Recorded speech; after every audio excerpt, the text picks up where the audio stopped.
Bueno, muy buenos días para todos. El día de hoy presentaremos entonces este caso clínico. Se trata de un anciano con anemia y deterioro funcional.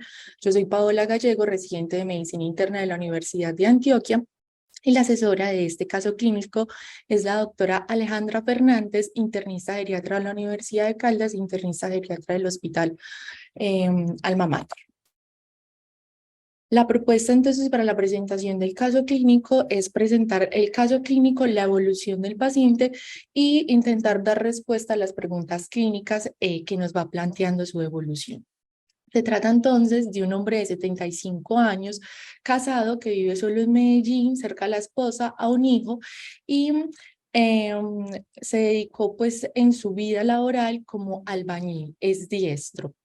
El paciente empezaremos la historia clínica en el 2018, que es más o menos cuando empieza como todo su cuadro clínico. Para este momento, el paciente tiene antecedente, perdón, me voy atrás. Para este momento, el paciente tiene antecedente de hipertensión arterial en manejo médico con verapamilo, losartán y hidroclorotiazida, hipotiroidismo desde hace 2 años con tratamiento con suplencia, hipertrofia prostática benigna con múltiples episodios de retención urinaria, infecciones del tracto urinario, alérgico a la penicilina. Como quirúrgicos, tuvo la intervención de un derrame pleural derecho en mayo de 2017 y tóxicos tabaquista hace 20 años. En 2017 estuvo hospitalizado en San Rafael de Itagüí, inicialmente tratado como una infección de vías urinarias, posteriormente se le encontró un derrame pleural remitido al San Vicente Río Negro por este derrame pleural que se encontró que era exudado con una. En 64 sospecharon tuberculosis, le hicieron pleurectomía y decorticación derecha en junio de 2017 y posteriormente fue dado de alta y no recibió tratamiento. De los antecedentes familiares refiere que la hermana muere por anemia, pero no sabe muy bien la etiología. La enfermedad actual para enero de 2018 consulta porque desde hacía 2 meses venía con episodios de hiporexia, de astenia y 3 semanas previas tuvo síntomas irritativos urinarios y fiebre. Ingresó al Hospital San Rafael de Itagüí, allí lo trataron como una infección de vías urinarias asociada a delirium y le encontraron adicionalmente una anemia con una hemoglobina en 6,3. Los laboratorios los hicieron sospechar una anemia hemolítica autoinmune, le realizaron estudios endoscópicos normales, ferrocinética normal, le realizaron una eco de abdomen que reporta esplenomegalia. Durante la hospitalización tuvo requerimiento transfusional y lo remitieron al Hospital San Vicente para valoración por hematología. En la revisión por sistemas, entonces encontró que desde hacía 2 años tenía una sensación urente en los miembros inferiores con hipostesias y parestesias que le llegaban hasta el tobillo. Hacía 8 meses venía con deterioro de su clase funcional, con dificultad para levantarse de la silla y para subir escaleras. Desde hacía 5 meses tenía dolor articular en las metacarpofalángicas segunda y tercera bilaterales, en los tobillos, en el hombro derecho y tenía rigidez matinal de 2 horas, pérdida de 3 kilogramos de peso, fiebres nocturnas, dolor pleurítico desde la decorticación, fotosensibilidad en cara, en antebrazos y en manos y serostomía de 1 mes de evolución. Las ayudas diagnósticas, entonces tenemos que el paciente tiene una anemia moderada grave de volúmenes normales, heterogénea, regenerativa, con unos hematínicos en rango de normalidad, un calcio en rango de normalidad, una función renal que estuvo alterada en el inicio, pero que posteriormente quedó en una basal de 0,38, una BCG en 5, y vemos que tiene una LDH aumentada, con bilirrubinas normales y un Kunz fraccionado positivo, IgG4 cruces, IgM 1 cruz, IgA 3 cruces, CD3 2 cruces, con unas aglutininas frías no reactivas que se realizaron en 2 ocasiones. Se le realizó una inmunofijación banda que reporta una banda monoclonal IgG lambda y una electroforesis de proteínas con un pico monoclonal de gamma y una electromiografía que reporta una polineuropatía sensitiva axonal distal. En la valoración geriátrica, entonces es un paciente que vive solo, que para este momento es independiente para el ABC básico y avanzado, sin inmovilidad, sin demencia, sin fragilidad ni sarcopenia. Entonces tenemos que Consulta a un paciente de 75 años, hombre, independiente para su ABC básico, intermedio y avanzado, que tiene un antecedente de un derrame pleural exudativo con una edad de 64, que no recibió tratamiento, e infecciones urinarias a repetición por hipertrofia prostática benigna.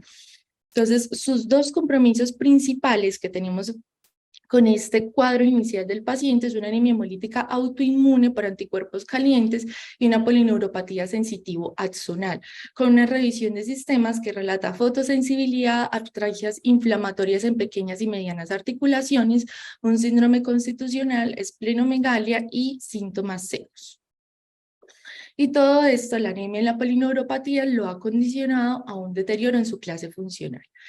En general tenemos que la anemia hemolítica autoinmune es una condición que puede ser de manera frecuente en pacientes por encima de los 65 años, su prevalencia puede aumentar con la edad. El tipo de anemia hemolítica autoinmune más frecuente es por anticuerpos calientes, representa aproximadamente el 70%.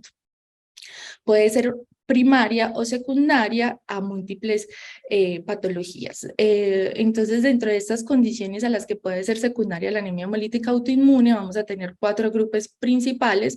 Los 2 primeros van a ser los trastornos hematológicos y las enfermedades linfoproliferativas, más o menos en un 5 a 20%.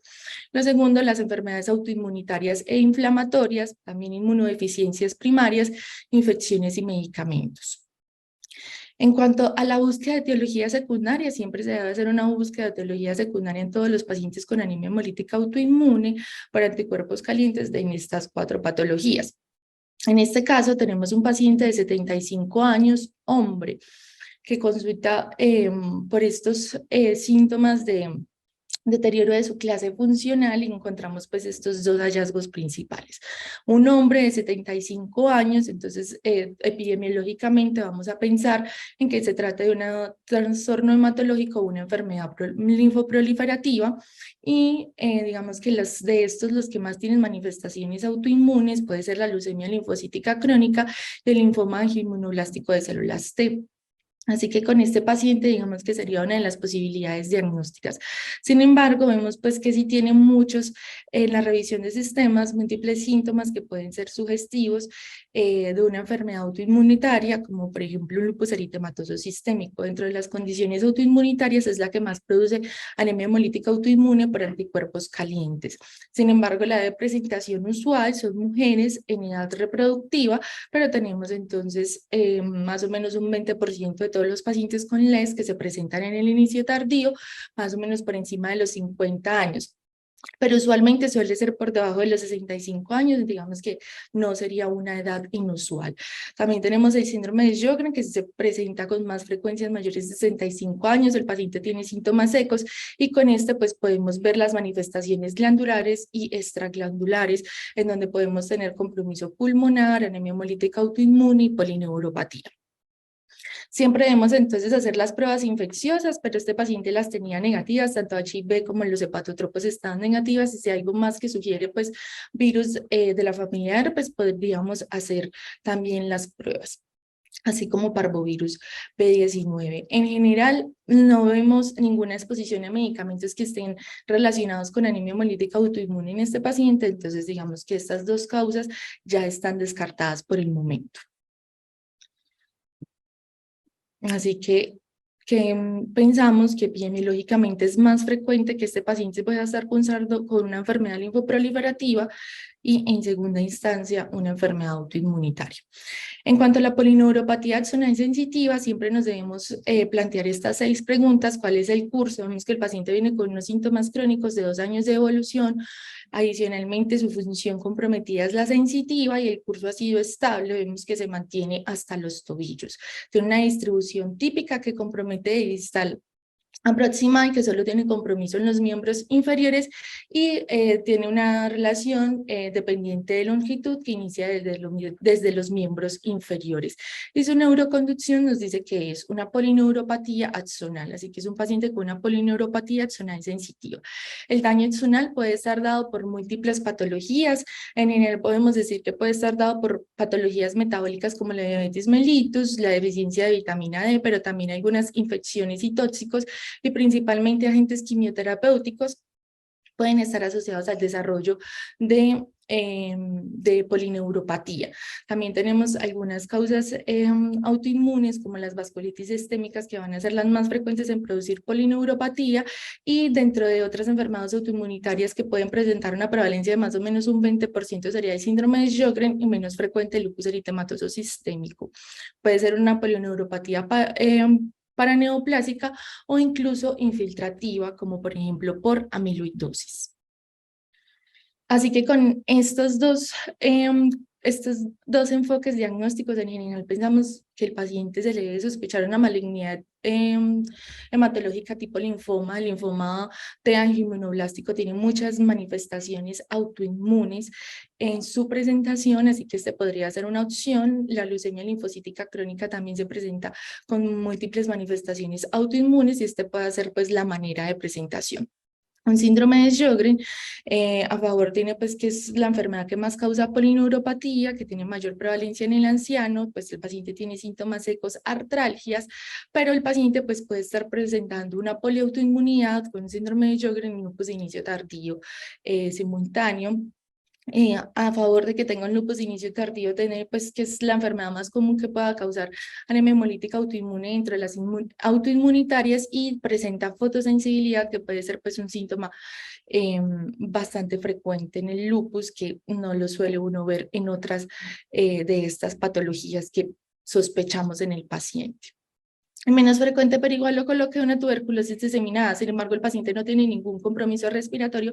Sería muy raro que tenga una infiltración nerviosa, que adicionalmente pues está haciendo un proceso, un fenómeno inmunológico, sin presentar pues una tuberculosis completamente diseminada, pulmón, sistema genitourinario y otros órganos gastrointestinal y otros órganos más frecuentes. Entonces realmente es bastante remota la posibilidad de una tuberculosis diseminada.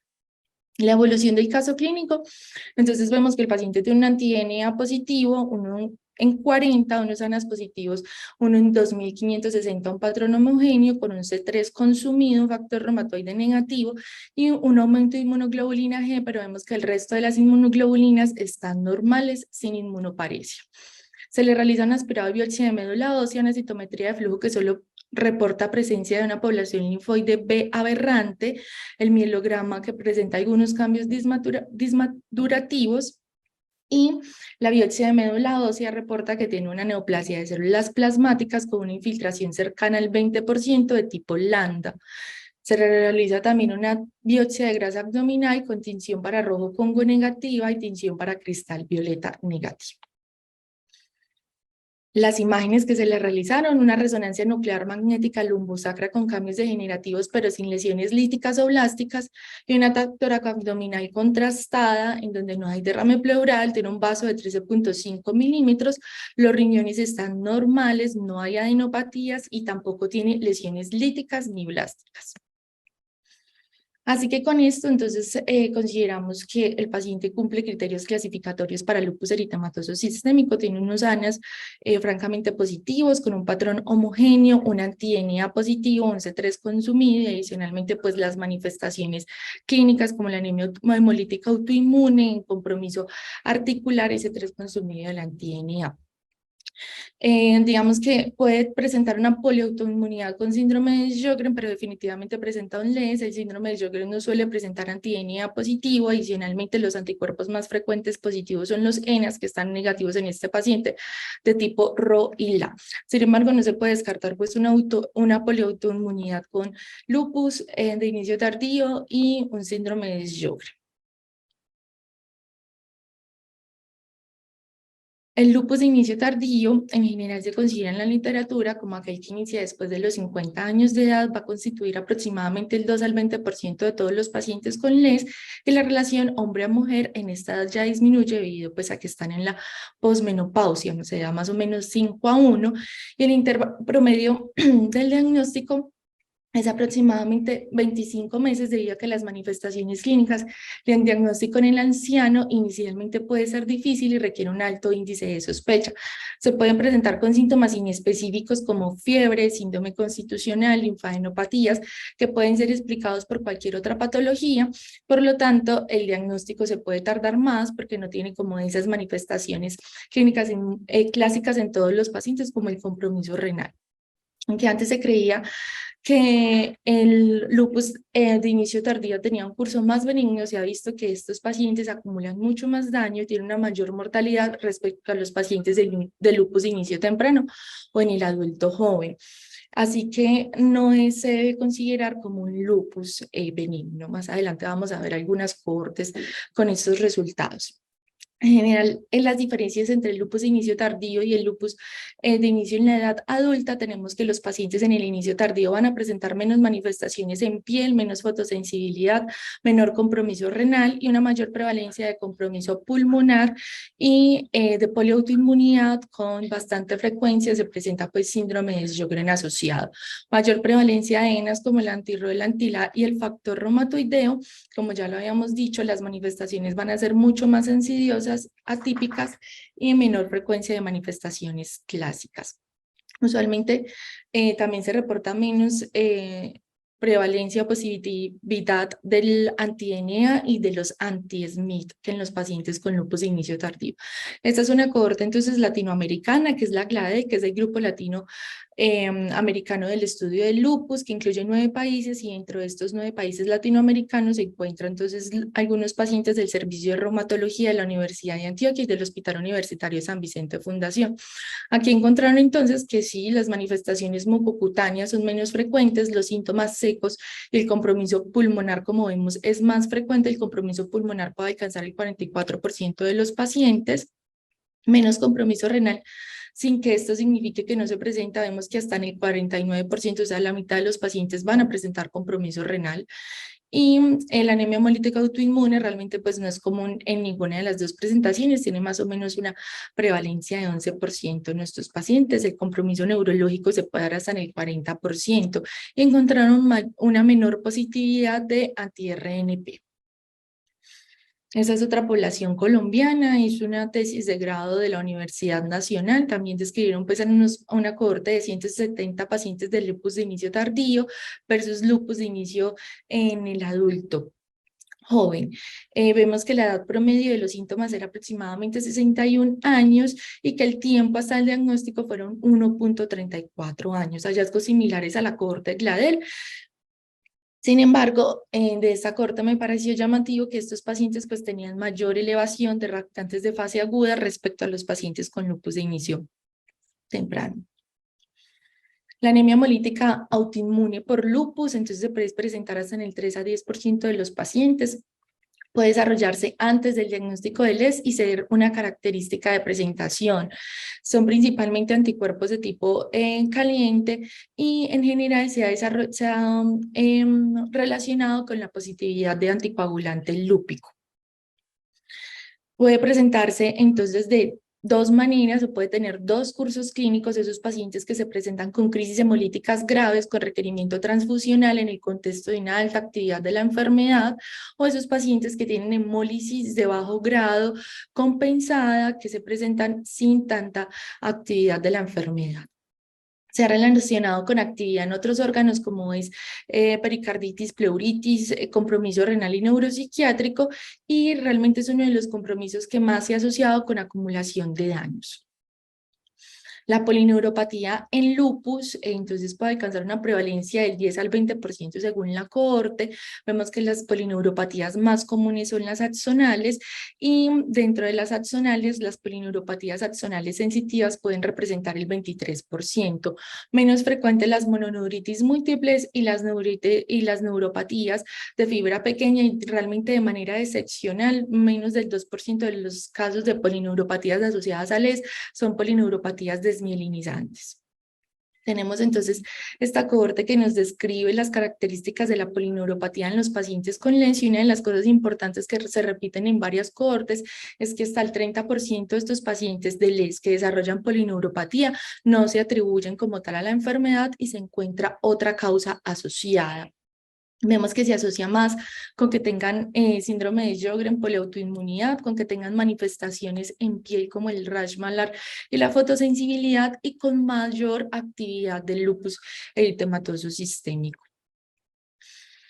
Volvemos entonces a nuestro caso clínico. Tenemos que adicionalmente este paciente tiene una neoplasia de células plasmáticas con un porcentaje de infiltración de la médula ósea del 20%, de cadenas ligeras Landas, y que sus manifestaciones clínicas es una anemia hemolítica autoinmune que en general no está dentro de las manifestaciones de las neoplasias de células plasmáticas. Sí se pueden presentar fenómenos inmunológicos en 1% de los pacientes, pero no está dentro de los criterios diagnósticos.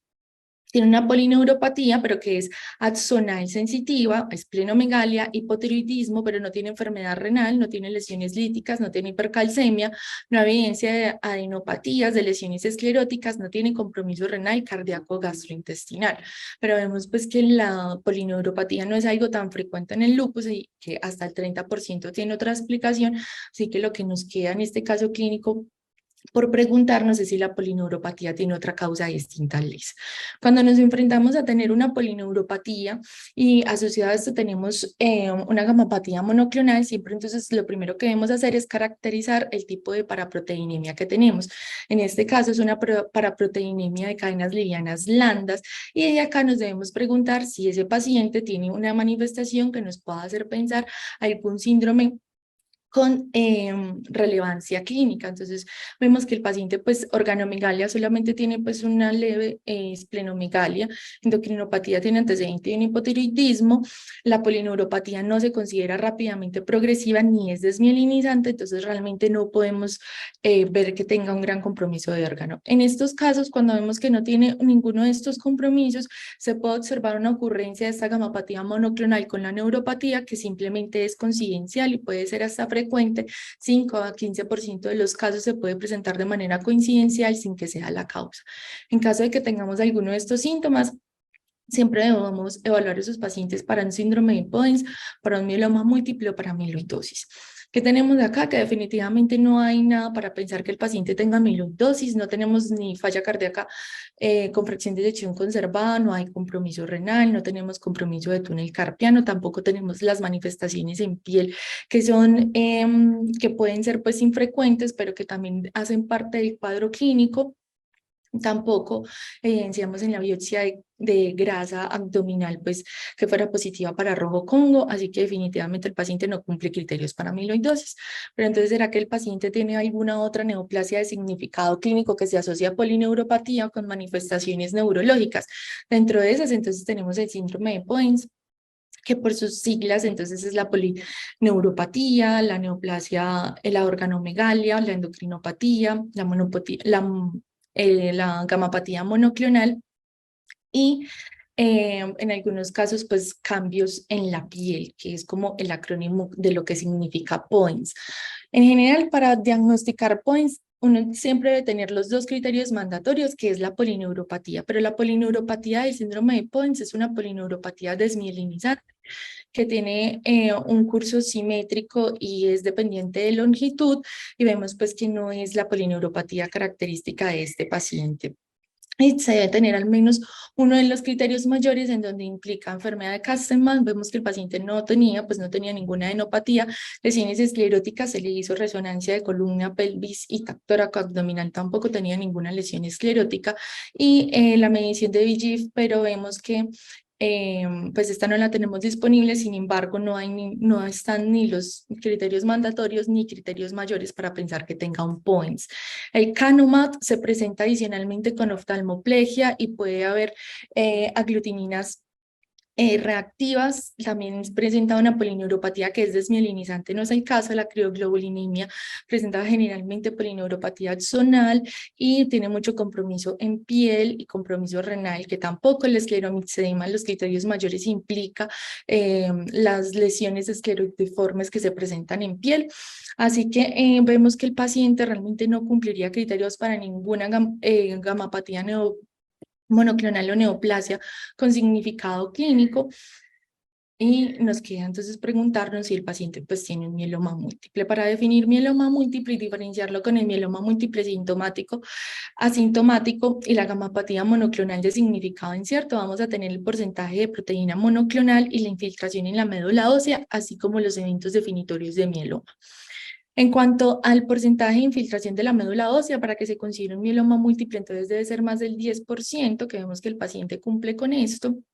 Y para que se considere un mieloma múltiple asintomático, tiene que tener una infiltración de más del 10%, pero menor del 60%, o una cantidad de proteína monoclonal de más de 30 gramos litro en el plasma o urinaria de más de 500 miligramos en 24 horas. ¿Y cuáles son esos eventos definitorios de mieloma? Entonces los tenemos en dos categorías: los biomarcadores de malignidad, en donde tenemos la infiltración de células plasmáticas de más del 60%, una relación de cadenas libres de 100 o más, y una lesión focal en la resonancia, o el daño de órgano blanco, que es el CRAB, que sea atribuido a el mieloma. Y acá vemos pues que el paciente no tenía ninguna de estas manifestaciones y que la anemia era una anemia de características, una anemia hemolítica autoinmune que no puede ser atribuida pues como tal al mieloma múltiple. Así que el paciente tendría en este caso un mieloma múltiple asintomático. La estratificación del riesgo es lo que nos va a definir el riesgo de progresión y qué tan intenso debe ser el seguimiento. Entonces vemos que en general el paciente no tiene factores de riesgo que hable de progresión, su porcentaje de infiltración de la médula ósea cercana al 20%, pero no es mayor del 20%, y el ratio de cadenas libres en suero apenas era de 1.7, y la proteína monoclonal lambda no alcanzaba pues los 20 gramos litro como es un factor de riesgo, así que su porcentaje de progresión a los 2 años es del 5% y el porcentaje total de progresión es del 37%. En este caso, el paciente pues puede continuar en seguimiento, que inicialmente se puede hacer cada 3 meses en el primer año, posteriormente cada 6 a 12 meses, y si no hay progresión, pues cada 5 años. Y digamos que cuando vemos un paciente que debuta al mismo tiempo con una neoplasia de células plasmáticas, como un mieloma múltiple asintomático y un lupus eritematoso sistémico, se pregunta a uno si existe alguna relación. Realmente en la literatura no se encuentra bastante acerca de esta relación, no es una relación que esté completamente establecida, probablemente esta revisión es la más completa. Ellos reportaron 2 casos, hicieron una revisión de literatura del 2000 al 2022 y aquí encontraron a 15 casos de pacientes con LES que tenían adicionalmente mieloma múltiple. En todos los casos, excepto en uno, en donde se hizo de manera simultánea, el LES siempre precedió al mieloma múltiple, con una duración promedio de LES de más o menos unos 10 años. Y encontraron que la incidencia entonces de mieloma múltiple era mayor en los pacientes con LES que en la población general. Y ponen una hipótesis de que quizás la hiperactividad de las células B hace que tengan una vigilancia inmunitaria defectuosa, y esto puede ayudar a que esos clones de células B pues puedan escapar del sistema inmunitario. ¿Cuál es entonces la evolución de este paciente? Vemos que está hospitalizado múltiples veces. En 2018 se hospitaliza 2 veces, en mayo de 2020 una vez y en diciembre de 2020 de nuevamente por infección de vías urinarias recurrente. Vemos que estas infecciones de vías urinarias son complicadas, con lesión renal aguda, bacteremia y sepsis, y en el 2020 deciden hacerle entonces una RTU de próstata. Para diciembre, que ha realizado un episodio de una cistitis enfisematosa, estos episodios recurrentes pues, de infección urinaria, de la hidronefrosis asociada a la hiperplasia prostática, había deteriorado la función renal y ya tenían la creatinina en 1.50. Él consulta nuevamente en octubre de 2021 por anemia grave regenerativa progresiva y se encuentra una anemia grave microcítica con linfopenia, una BCG 9, un complemento que estaba crónicamente un poco por debajo del límite de la normalidad, una LH normal, y encuentra una relación de cadenas libres en suero de 1,71, una electroforesis de proteínas con una hipergamaglobulinemia, pero de base ancha, lo que no sugería como tal monoclonalidad, y unas inmunoglobulinas que solo hay un aumento en inmunoglobulina G, pero vemos que el paciente no tiene inmunoparesia. Se le realiza entonces una biopsia de médula ósea y acá solo se puede leer el mielograma y la citometría. La muestra para biopsia no fue suficiente. Hay una infiltración menor del 2% de células plasmáticas y un PET-CT que no muestra ninguna lesión lítica. Así que se le decide dar alta, se considera que la anemia es multifactorial por inflamación y por enfermedad renal crónica y continúa con el manejo inmunosupresor que traía. En febrero de 2022 consulta nuevamente, pero acá es por mayor deterioro de su clase funcional, por astenia, había tenido una caída desde su propia altura, con un derrame pleural pequeño y un episodio de hemoctisis, lo llevan al lavado broncoalveolar sospechando un proceso infeccioso, pero todo fue negativo. Y acá entonces tiene el primer contacto con geriatría. Refiere pues que el paciente tiene múltiples síntomas. Dentro de esto se considera que es un paciente que ya tiene una dependencia moderada con un Bartel de 55 puntos, que ya está en riesgo de malnutrición y frágil y que tiene un trastorno neurocognitivo mayor con compromiso de la memoria reciente y con disfunción ejecutiva, por lo que consideran una enfermedad tipo Alzheimer con GS3-4/7. Y ya lo conocemos nuevamente por el servicio en marzo de 2023, en donde el motivo de consulta es que el paciente viene con mayor deterioro funcional, ya no sale de la cama, viene con su manejo inmunosupresor propuesto, se encuentra una anemia grave, macrocítica, heterogénea, vemos que tiene una leve elevación de la LDH, una disminución del complemento a lo que usualmente él tenía en su basal una BCG en 12 y una bilirrubina levemente aumentada. En la valoración geriátrica integral ya contamos que es un paciente que en ese momento tiene un Bartel de 25 puntos, una dependencia grave, con un trastorno neurocognitivo mayor, tiene síntomas depresivos leves, estaba en delirio, malnutrido, frágil, con sarcopenia, y adicionalmente ha tenido múltiples caídas en el último año, 3 en el último año y previamente pues en los otros años también había tenido decaídas. Así como vemos cómo todo este proceso de enfermedad lleva a un deterioro de la funcionalidad bastante marcado y significativo de este paciente. Y nos quedan estas preguntas por responder. ¿Será que esas infecciones son alguna manifestación del mieloma múltiple? Si ese deterioro cognitivo que presentó este paciente entre la primera y la última evaluación es una manifestación neuropsiquiátrica del LES, y por qué la polineuropatía no mejora, que probablemente es la causa de las caídas a pesar de su manejo inmunosupresor. Entonces, el mieloma múltiple y las infecciones. Vemos que las infecciones son las principales causas de muerte en estos pacientes debido a que tienen una mayor susceptibilidad por un efecto acumulativo de varios factores, como es la inmunoparesia global relacionada con la enfermedad, la inmunosupresión relacionada con el tratamiento, las comorbilidades, que es una enfermedad que generalmente se presenta en pacientes ancianos por encima de los 65 años de edad. Es así como hasta un 10% de los pacientes van a morir de manera prematura por infecciones y el mayor riesgo se dará durante los primeros 3 meses después del diagnóstico. En cuanto a la epidemiología de estas infecciones, inicialmente cuando son pacientes recién diagnosticados no tratados, son principalmente infecciones bacterianas, las más comunes son la meningitis, la septicemia y la neumonía, pero las pielonefritis no suelen ser comunes pues en esta presentación. A medida que el paciente pasa de ser un paciente tratado a un paciente en recaída, pues este perfil de infecciones va a cambiar. En general podemos evaluar la inmunidad de estos pacientes evaluando las inmunoglobulinas, evaluando el conteo de CD4 y evaluando el conteo absoluto de neutrófilos. Las consideraciones específicas con este paciente es que en definitiva el paciente no tiene evidencia de inmunoparesia, las inmunoglobulinas fueron normales en 2018 y 2022, su conteo glucositario era normal, solo tenía linfopenia, pero los neutrófilos estaban normales, no tiene carga de enfermedad, que es uno de los factores predictores más importantes de infecciones en el paciente con mieloma múltiple, por lo que no consideramos que se trate de una manifestación del mieloma, estas infecciones a repetición.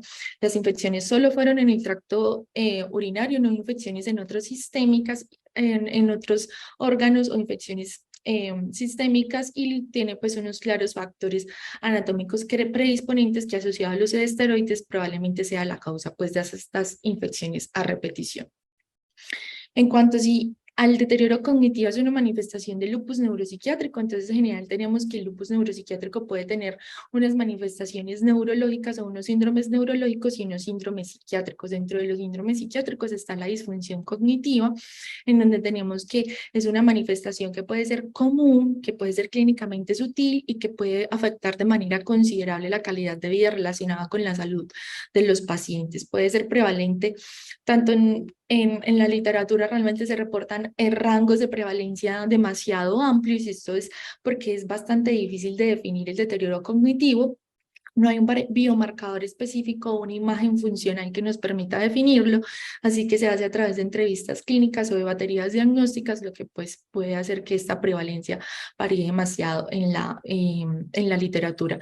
La etiología es multifactorial, se ha planteado una disfunción o una disrupción de la barrera hematoencefálica con paso de anticuerpos al sistema nervioso central, pero también se han planteado muchas otras hipótesis. Puede ocurrir en caso de ausencia pues, de actividad sistémica del LES, y en general, los dominios que se describen como comprometidos en el lupus son las manifestaciones o son el dominio visoespacial hasta en el 60%, el dominio de atención hasta en el 56% y la memoria hasta en el 65%. Digamos que en esto la literatura es más o menos concurrente en que estos son los dominios más afectados en los pacientes con lupus. Entonces puede tener un compromiso de la memoria reciente, así como de la memoria remota, de la memoria de trabajo, tener una alteración en las actividades visoespaciales, pobre atención, alteración en el pensamiento abstracto y disminución en la velocidad de pensamiento.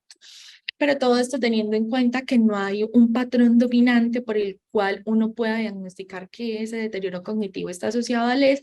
Y pues esto es muy importante porque todas estas alteraciones también las puede presentar, por ejemplo, la demencia por enfermedad de Alzheimer. El curso clínico que en general se ha descrito en estos pacientes es favorable.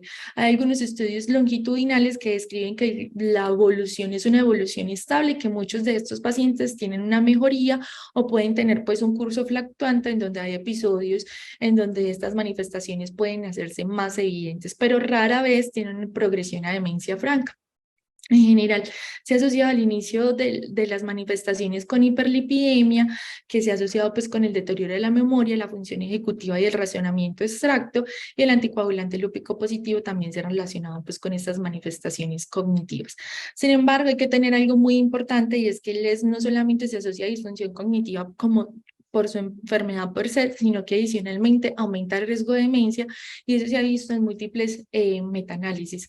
Entonces vemos que el OR para demencia en uno de estos metaanálisis de 1.46, principalmente pues por demencia vascular debido al aumento de los factores de riesgo cardiovasculares que pueden tener estos pacientes, pero también aumenta el riesgo de demencia tipo Alzheimer. Por eso siempre el manejo diagnóstico va a ser considerar todas las otras causas de deterioro cognitivo, se deben estudiar de manera juiciosa y se deben descartar para considerar que ésta sea asociado pues al LES. ¿Cuál es el pronóstico en general? Entonces, en el lupus de inicio tardío, aunque antes se consideraba como que era benigno, se ha visto que definitivamente no lo es, que estos pacientes por la edad, por sus comorbilidades, van a acumular mucho más daño y presentan una mortalidad mayor que los pacientes con LES de inicio temprano. Presentan mayor daño cardiovascular, ocular, músculo esquelético y mayores tasas de malignía. Esta es una cohorte que es pequeña, de solo 40 pacientes, pero vemos pues que acá la mayoría de los pacientes de lupus de inicio tardío se mueren de infarto agudo de miocardio, falla cardíaca. O sea que la enfermedad cardiovascular sigue siendo pues la principal causa de muerte, y un aumento de las muertes por malignidad respecto a los pacientes con lupus de inicio temprano.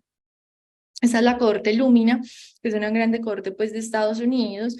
Acá vemos pues que definitivamente la mortalidad en estos pacientes de lupus de inicio tardío versus lupus de inicio temprano es significativamente mayor, así como el daño acumulado.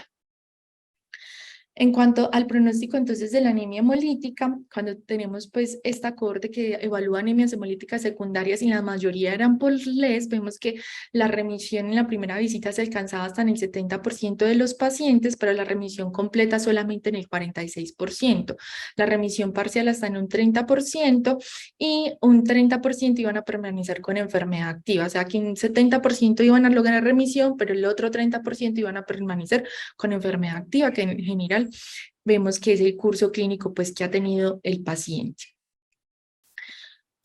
El pronóstico de su polineuropatía, entonces esto lo vamos a ver dependiendo de la polineuropatía. Este es la valoración de pronóstico a corto plazo, un año. Entonces en un año los pacientes, la mayoría lo pueden resolver, el 63% pueden mejorar bastante o resolver la polineuropatía, pero hay un 18% en donde esa polineuropatía no va a cambiar o incluso un 18% en donde esa polineuropatía puede empeorar. Y en este estudio, que tiene un seguimiento de 10 años, estos pacientes con polineuropatía, el 42,6% no mejoraban ni resolvían su evento de polineuropatía, así que en general el pronóstico de la neuropatía puede ser más frecuente que los pacientes no resuelvan completamente las alteraciones. Finalmente, entonces tenemos que de nuestro enfoque geriátrico, que es un paciente con anemia hemolítica autoinmune como enfermedad índice, que tiene una alta carga de comorbilidad con el resto de las manifestaciones del de inicio tardío, la polineuropatía sensitiva axonal, los episodios de infecciones urinarias recurrentes, que tiene múltiples síndromes geriátricos como el síndrome de Caías, el trastorno neurocognitivo mayor, la fragilidad, la sarcopenia, y que sospechamos pues que tengan una discapacidad física y cognitiva secundario a toda esta carga de comorbilidad. La propuesta de manejo sería intensificar el tratamiento con ahorrador de esteroides, dejar acetioprina 100 miligramos día, tratando de disminuir hospitalizaciones. Vemos que es un paciente que ha estado con múltiples hospitalizaciones a partir de su diagnóstico, evitar la hemólisis de bajo grado, que probablemente es la manifestación de anemia hemolítica autoinmune que presenta el paciente o el cuadro clínico. Vemos que toleraba niveles de hemoglobina muy bajos y esto pues con LH levemente elevadas, esto nos habla que probablemente una hemólisis de bajo grado y anemia pues que deteriore más su función. Hacer recomendaciones para la prevención de infecciones de vías urinarias y hacer un seguimiento juicioso por urología, valoración por nutrición y fisioterapia tanto durante la hospitalización como el alta, y siempre tener en cuenta los otros factores de riesgo, incluso los relacionados a la terapia.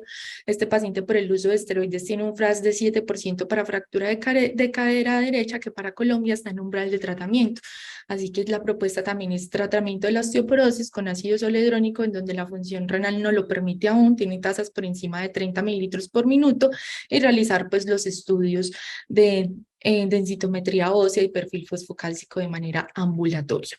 El potencial rehabilitatorio del paciente, tenemos pues que tiene un área física muy disminuida, un Bartel en este momento 25 puntos, incluso le cuesta el sostén del tronco, una tendencia completamente clara al deterioro, no tiene episodios como interrecurrentes de recuperación, sino que el paciente va definitivamente hacia el deterioro.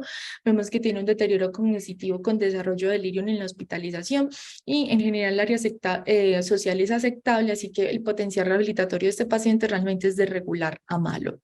Y precisamente por esto, por las condiciones actuales del paciente, se propone entonces que el modelo de atención y el cuidado sea un cuidado de salud en casa, en donde se entrene a sus cuidadores y el paciente sea visitado ambulatoriamente por fisioterapia y reciba pues las visitas médicas de manera ambulatoria. Entonces esto era todo lo que tenía preparados para ustedes el día de hoy. Queda entonces abierta la discusión. Gracias a todos. Sí, doctora, la estamos escuchando. Bueno, Paola, muchísimas gracias pues por este caso, estuvo muy interesante, el enfoque me gustó mucho, nos mostraste pues todas las diferencias que tiene el lupus de inicio tardío sobre el lupus pues, de inicio temprano, el lupus usual, pues podemos recalcar. Aquí importante también la presentación de los anticuerpos. Normalmente solemos confundirnos mucho en la presentación serológica de estos casos, en estos pacientes. Miremos que tiende a ser muy similar, sobre todo en la parte de LANAS y anti-DNA, ya en los ENAS varía un poco más, pero es importante sobre todo tenerlo en cuenta. Manifestaciones, las cutáneas, las serositis, las que hablaste básicamente. En sí, el punto clave está en el diagnóstico diferencial. Tenemos un poco más de opciones diagnósticas y muchas más manifestaciones que se pueden solapar, entonces ahí está como la parte clave del paciente, pues que nos hablaste. quería hacer énfasis en la parte de la valoración geriátrica, o sea, ya tenemos claro, como nos lo mostraste, que la enfermedad índice de este paciente, lo que vamos a tratar o en lo que nos centramos en ese momento fue en la anemia hemolítica asociada al lupus. Pero es bien importante mirar desde el enfoque geriátrico que ya sabemos que tiene un pronóstico malo o regular, pero es importante mirar qué es lo que en este caso lo está afectando más o lo va a llevar más rápido a esa discapacidad y va a deteriorar más su calidad de vida, el tiempo que le quede, ya sabemos que tiene un pronóstico más bien regular. La anemia hemolítica puede controlarse, la parte de los síndromes geriátricos ya están establecidos, podemos mejorar un poco su desacondicionamiento poshospitalario sobre todo para prevenir que progrese más rápido, pero me llama mucho la atención el impacto que tiene sobre la polineuropatía. Como nos mostraste, pues en este momento ya, digamos, es difícil, ya lleva más o menos 5 o más de 5 años de establecida, pero para mí esto fue lo que lo llevó a él a tener este deterioro más marcado. De hecho, ahorita este hombre está haciendo algo que llamamos enclaustramiento. Cada vez se le suma la polineuropatía, la sarcopenia, más el desacondicionamiento que carga en cada hospitalización. El paciente ya no sale de su casa, el paciente, aunque antes lo podía hacer y sentarse afuera, ya está solamente limitado, confinado a su habitación. Esto es un factor de riesgo altísimo para llevarnos a un síndrome de inmovilidad y a todas las consecuencias que este trae. Entonces es ideal trabajar en este momento, sobre todo con la familia, para tratar de evitar que esto ocurra y que él pase el tiempo que le quede de vida encamado. Muchas gracias, Paola. Estuvo muy interesante el caso. No sé si hayan más comentarios o preguntas. Muchas gracias. Le voy a dar la palabra al doctor Mansur. Bueno, puede ser que esté teniendo problemas con el micrófono, entonces está levantada la mano del doctor Luis González, que tiene asignado el micrófono para hablar. Aló, ¿me escuchas, Paola? Hola, doctor, sí, señor. Hola, Paola, muchas felicitaciones por tu muy buena presentación. Bueno, mira, un datico. Este paciente había tenido celositis antes, posiblemente en ese momento haya iniciado el lupus, ¿cierto? Eh, Tengo como varias apreciaciones. La anemia hemolítica fue una manifestación como de debut aparentemente, ¿cierto, Paola? Sí, doctor, la anemia hemolítica fue como la manifestación de debut, porque en el 2017 el derrame pleural, las características del líquido, según está anotado en la historia, era oxidativo, incluso tenía un nada que se considera como positiva en 64, aunque pues el paciente tenía ya mayor edad y puede ser pues otras causas falsas de edad positiva, pero sí, o sea, el debut fue Bueno. como en 2018 con la anemia hemolítica. Bueno, si bien es cierto, la anemia hemolítica ocurre con más frecuencia en lupus, en mujeres y en edad reproductiva, o sea, en personas más jóvenes, eh, se ha hecho, es claro que el paciente que tiene anemia hemolítica autoinmune tiene un alto riesgo de hacer lupus, o sea, son pacientes para estar haciendo un seguimiento estrecho, al igual que aquellos que tienen trombocitopenia idiopática, ¿cierto? Recientemente se publicó un estudio muy extenso de Taiwán, perdóname, donde se demostró que, no tengo voz, perdón, que las personas que tenían anemia hemolítica autoinmune tenían hasta más de 50 o 60 veces de hacer riesgo en el tiempo de hacer lupus que comparado con la población normal, no tiene anemia hemolítica autoinmune. Un dato que quiero mencionar es que en él posiblemente el lupus, la celositis pudo haber sido como una primera manifestación del lupus. Y hay que tener en cuenta que la enfermedad empieza mucho tiempo antes, ¿cierto? Una predisposición genética, después hay una fase de autoinmunidad y de inflamación asintomática y después aparecen estas manifestaciones como que son formas incompletas de lupus, ¿cierto? En el caso pues, de la anemia hemolítica, en el caso de él, que no lo podrían clasificar, y después apareció pues, la enfermedad. La enfermedad. Con respecto al manejo, yo veo que tiene como unas manifestaciones graves. La polineuropatía, pues la polineuropatía ya lleva mucho tiempo. Entonces es muy probable que poco se pueda rescatar porque estuvo mucho tiempo sin tratamiento, ya que el nervio se afecta bastante por el compromiso de la base nervorum. Pero me parece que la parte de anemia hemolítica y teniendo en cuenta la manifestación hematológica, tiene mieloma o las manifestaciones que tiene, se ha considerado pues como una elección el uso de terapia anti-CD20, rituximab, en el paciente. Sería pues como también para considerar en el caso que inclusive algunos lo toman de primera elección por encima de otros inmunosupresores. Entonces eso era como para el comentario que tengo. La otra parte es que la parte cognitiva es demasiado difícil de evaluar en estos pacientes, es multifactorial, ¿cierto? Y sobre todo a la edad que tiene el señor, como tú bien lo mencionabas.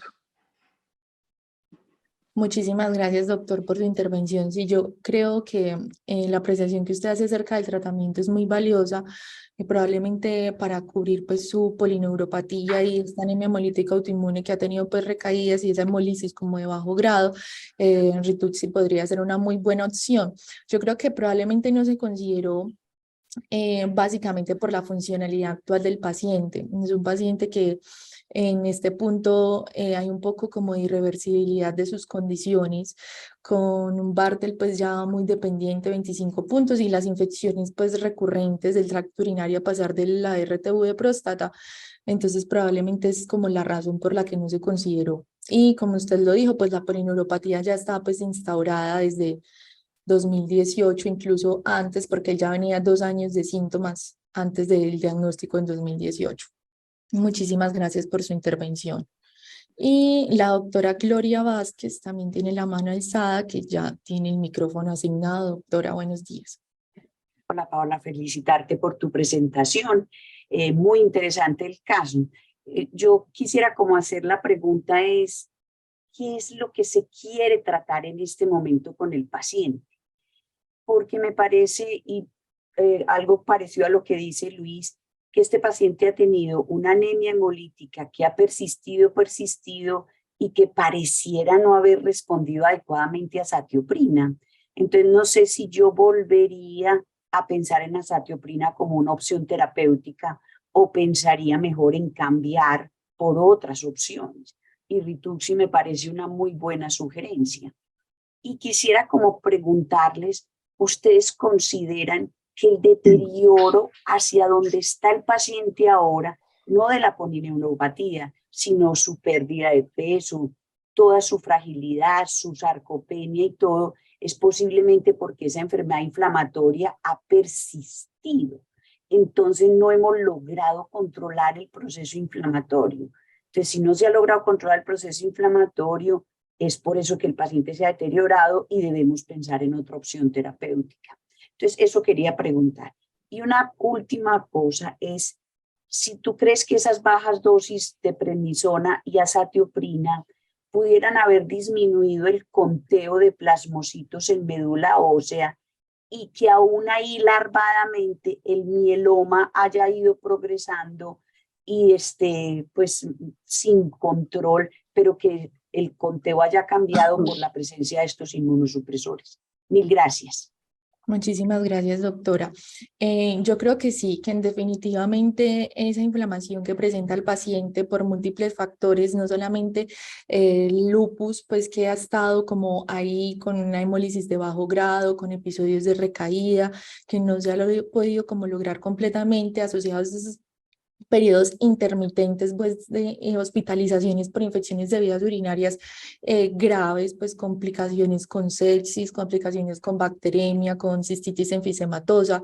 Definitivamente eso asociado a la polineuropatía es la causa de que el paciente se haya deteriorado de esa manera. Y yo creo que de pronto como el estado funcional del paciente y esas infecciones urinarias que en general se ha tenido pues como contacto con él en esos episodios es lo que no ha permitido como aumentar o cambiar el esquema de inmunosupresión. Pero yo estoy de acuerdo con usted en que el anti-CD20 tipo rituximab pues es una muy buena opción para este paciente debido a sus dos compromisos principales y que vemos que sigue con hemólisis de bajo grado a pesar de estar con azatioprina. Entonces pues me parece que sería una opción terapéutica muy buena a evaluar de pronto cuando se pueda recuperar un poco más este paciente, de pronto como de toda su parte de fragilidad, de nutrición, si se logra recuperar un poco más, yo creo que sería como una muy buena opción terapéutica para tener en cuenta en él, me parece realmente muy buena propuesta. Doctora, no sé si me preguntó algo más, se me olvidó. pero yo creo que era eso. Era lo de si la dosis baja de esteroides y azatioprina pudieran Ay, haber disminuido el conteo de plasmocitos en médula ósea en la segunda médula que se le hizo y el mieloma esté persistente, pues esté activo o algo así. Pues definitivamente, pues las malignidades hematológicas, incluso pues la neoplasia de células plasmáticas, son neoplasias muy sensibles a esteroides, pero yo creo que definitivamente el paciente nunca tuvo ningún evento definitorio de mieloma. O sea, el paciente tuvo un deterioro de la función renal que se explica por múltiples infecciones de vías urinarias, se encontró hidronefrosis, que por eso fue llevado a RTU y por eso pues fue como el deterioro de su función renal. La anemia siempre se ha visto que ha sido hemolítica. Se le realizaron siempre en 2 ocasiones, pues como cuando se sospechó que estuviera progresando y al inicio inmunoglobulinas y no tenía inmunoparesia, y esto es bastante raro pues en el mieloma que un paciente no tenga inmunoparesia, y vemos que la infiltración de la médula era bastante baja y no había pues, otro evento definitorio. Entonces yo creo que no, que el mieloma no es como la razón, una razón como adicional de deterioro del paciente, no, yo creo que definitivamente es como las otras razones que hemos planteado. mil gracias, gracias y felicitaciones. Un caso muy bonito. Muchas gracias, doctora. El doctor Mansur, no sé si ya tiene el micrófono que pueda hablar. Hola, ¿cómo están? Mucho gusto. Yo soy Eli Morros, geriatra del Hospital Universitario Mayor de Medellín. Me invitó a esta presentación el doctor Julián Rondón, médico internista de allá. Pues muchas gracias por la presentación, te felicito. No pude conectarme al principio, pero sí quería resaltar varios aspectos como de la presentación. Em, Sabemos que el potencial rehabilitatorio todavía se encuentra en construcción, esa definición de cómo evaluarlo, cómo plantearlo, pero creo que a lo largo de la presentación lo has planteado. Uno siempre tiene que estar evaluando la severidad y qué condiciones, qué comorbilidades tiene el paciente, que tiene muchas hematológicas, cómo está el grado de severidad, cuál es el pronóstico de ellas actualmente, si tiene alguna enfermedad, una condición índice, si esto es reversible o no es reversible, tratable, no tratable, para luego, en conjunto con todos los dominios de la valoración geriátrica integral, determinar si es potencialmente favorable esa rehabilitación o desfavorable. Entonces yo creo que estoy de acuerdo contigo, realmente parece ser que va hacia lo desfavorable en cuanto a sus comorbilidades, en cuanto a también sus dominios en la valoración geriátrica integral, que nos sugiere que el potencial rehabilitatorio no va a ser tan fácil en este paciente o de pronto no puede recuperar su funcionalidad previa. Pero sí quería como de pronto apoyar un poquito más en el plan de manejo ambulatorio. Es muy importante que cuando uno establece el potencial rehabilitatorio pueda ser en estos casos tan complejos de la mano con el fisiatra. No sé si tienen como la posibilidad de tener allá en el equipo intrahospitalariamente un fisiatra para la valoración, pues también complementar interdisciplinariamente esto y planteamiento pues tanto de terapia física como terapia ocupacional, porque ya vemos que él también tiene trastorno neurocognitivo que está en estadio moderado, bueno, ustedes planteaban como un GS 3, 4, leve sería. Y lo que mencionaban previamente también, puede ser multifactorial este deterioro cognitivo. Entonces, podemos apoyarle mucho en cuanto a la parte ocupacional, manejo de delirium, manejo de estimulación cognitiva, también todo lo que tiene que ver con la polineuropatía sensitiva axonal que están definiendo, y la parte de rehabilitación física muy dirigida de parte del fisiatra porque pues tiene una enfermedad que es el mieloma múltiple, enfermedad ósea que es difícil de manejar en cuanto a terapias físicas y pues por la fragilidad también del paciente, uno tiene que tener precaución con qué ejercicios se deben plantear a la casa y pues intrahospitalariamente. Lo otro es que no vi, pues no alcancé a ver si tenía una prueba de electrodiagnóstico, que eso también nos permite ver cómo es el grado de reversibilidad de esa polineuropatía y pues eso también plantearía un poco más el pronóstico de ese potencial rehabilitatorio. Pero de todos modos, pues muchas gracias, te felicito y me gustó mucho tu presentación No sé si tienen algún comentario adicional. Gracias. Muchísimas gracias, doctora. Y ahora veo al doctor Mansur aquí. Ya le di el micrófono al otro usuario. Doctor Mansur, si ahora puede hablar. Buenos días, Paola. ¿Me escuchan? Sí, doctor, ahora lo Ah, escuchamos. bueno. Muchas gracias. Bueno, yo estoy de acuerdo pues con lo que han dicho los que me han antecedido, que tu presentación ha sido muy clara, muy explícita. Es un caso complejo, así como lo percibimos durante la evaluación que lo hicimos durante su hospitalización. Yo creo que la propuesta que hace el doctor González, la doctora Vázquez, con respecto a la posibilidad de utilizar rituximab, pues podría ser, digamos, una opción sobre la mesa.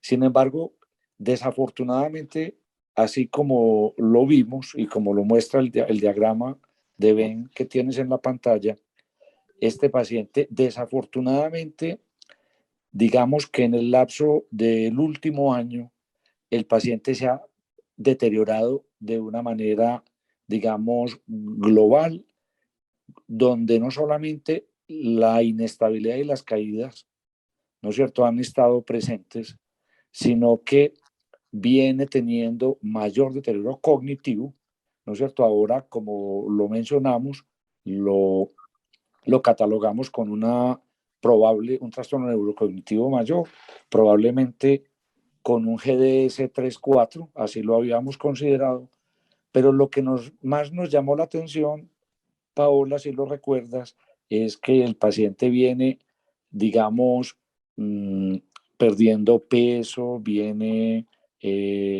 entrando y completando criterios de fragilidad, ¿sí? Desafortunadamente, esa fragilidad cada día está más avanzada, ¿no es cierto? Y tiene también signos de malnutrición. Yo creo que este paciente desafortunadamente ya está entrando en una fragilidad,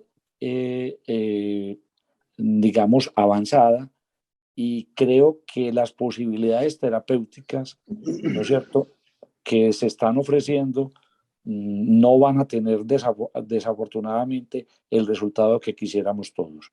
Indudablemente que el caso índice en este instante pues fue la anemia hemolítica, ¿no es cierto?, que se logró controlar, ¿no es cierto?, con una muy poca intervención, así como lo indicaron el doctor González y la doctora Vázquez, y como lo dijo Paola, ¿no es cierto?, simplemente se puso aciatoprina, se puso prednisolona, ¿no es cierto?, se transfundió y la enfermedad autoinmune logró controlarse. Entonces, lo que comentábamos Paola y yo previamente era que nos da la impresión que hay algo más, ¿no es cierto?, en esta situación, ¿no es cierto?, que no logramos identificar, ¿no es cierto? Probablemente es ese efecto inflamatorio que ustedes comentaban hace un rato, ¿no es cierto? Probablemente eso es lo que lo mantiene en este círculo vicioso y que lo está haciendo ver cada día más frágil. Entonces, desafortunadamente, este paciente, diría afortunadamente, uno de los puntos buenos que tiene este paciente, que lo detectó la doctora Alejandra Fernández cuando hizo su visita domiciliaria, es que encontró que tiene un buen soporte social. Sin embargo, el concepto es que este paciente cada día más va hacia el confinamiento y hacia la discapacidad y la dependencia para el ABS básico. Principalmente porque por el deterioro neurocognitivo, el trastorno neurocognitivo, y por la polineuropatía que tiene este paciente. Me parece que esos son los factores que más lo están afectando. Podríamos considerar en una próxima valoración, si tenemos oportunidad de volverlo a ver, ¿no es cierto?, la posibilidad de que sea la inflamación la que esté perpetuando este síndrome geriátrico, pues, y estos síndromes geriátricos de este paciente. Ese era mi comentario. Muchas gracias, Paola. Muy bien. Muchas gracias a todos. Bueno, entonces damos por terminada la actividad académica. Muchas gracias a todos por la participación, por sus comentarios, por la discusión que se realiza pues acerca de este caso clínico, que probablemente es lo que más enriquece estas actividades académicas. Muchas gracias y que pasen un buen resto de día.